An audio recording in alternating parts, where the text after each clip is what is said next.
25শে June 2026 বৃহস্পতিবার। আমার সকাল থেকেই শরীরটা খারাপ করছিল।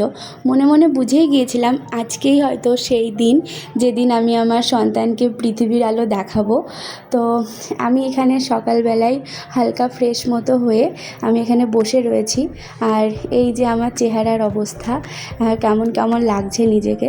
আর হয়তো কিছুক্ষণ তারপরই আমি তাকে আমার কোলে পাবো, যাকে কোলে পাওয়ার জন্য আমি 9টা মাস অপেক্ষা করেছি। তো আমি এখানে নার্সিংহোমে যাওয়ার জন্য পুরোপুরি রেডি। আর আমার সঙ্গে আমার হাজব্যান্ড, আমার শাশুড়ি মা, আমার মা সবাই যাচ্ছে। তো এই যে আমার মা কত চিন্তাই না করছে মেয়ের জন্য, মানে আমার জন্য। আর এদিকে তো আমার বর হসপিটালে যাওয়ার জন্য মানে যা যা যাবতীয় জিনিস লাগে সেগুলো সবই ব্যাগে পুরে দিচ্ছে। যেমন ধরো প্রয়োজনীয় ডকুমেন্টস, কাপড় চোপড় সব কিছুই ব্যাগে পুরে দিচ্ছে। যত সময় এগোচ্ছিল আমার তো ভয়ে বুকটা ডিপ করছিল, আবার মনে সাহসও রাখছিলাম।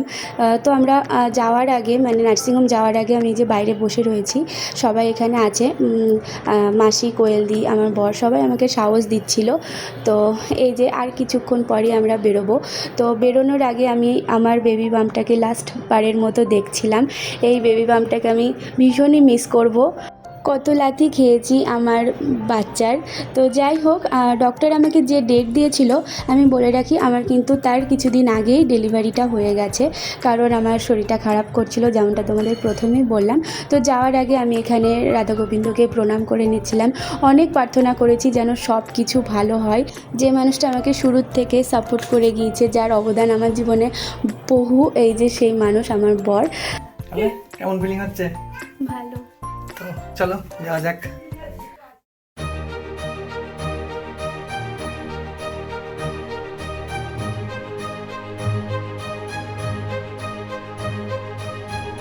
বাড়ির একদম কাছে যেহেতু নার্সিংহোম, ওই জন্য আমাদের বেশি সময় লাগবে না নার্সিংহোম পৌঁছতে। তো আমরা এখন বেরিয়ে পড়েছি সবাই মিলে।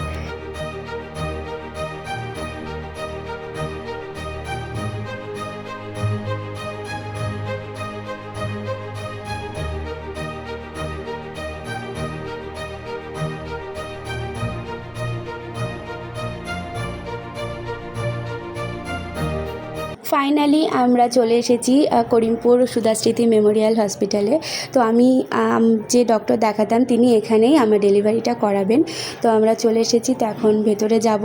আমার সেই কঠিনতম দিন, আবার আনন্দেরও দিন। তো চলো ভেতরে যাওয়া যাক।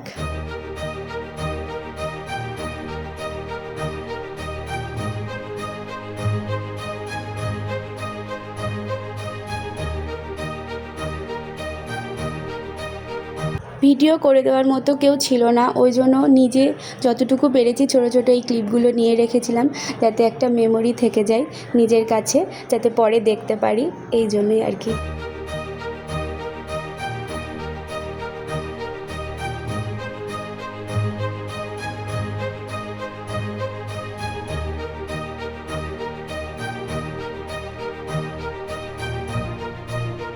ডকুমেন্টসে যা যা কাজ থাকে হসপিটালে এসে সেটাই অক্ষয় এখানে করে নিচ্ছিল।